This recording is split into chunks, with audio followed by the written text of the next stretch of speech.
The Alexander is a classic cocktail known for its creamy texture and rich flavor profile. It's a delightful mix of gin, crème de cacao, and cream, making it a dessert-like drink that's perfect for special occasions or as an after-dinner indulgence.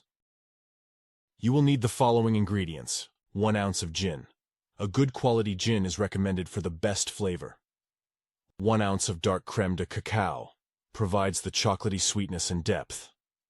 1 ounce of heavy cream for a rich and creamy texture. Garnish of grated nutmeg, optional for an aromatic touch. For equipment you will need cocktail shaker, hawthorn strainer, chilled cocktail glass, jigger, grater if using nutmeg. Here are the instructions. Add gin, dark crème de cacao, and heavy cream to a cocktail shaker filled with ice. Shake well until the mixture is well chilled and frothy. Strain the mixture into a chilled cocktail glass using a hawthorn strainer.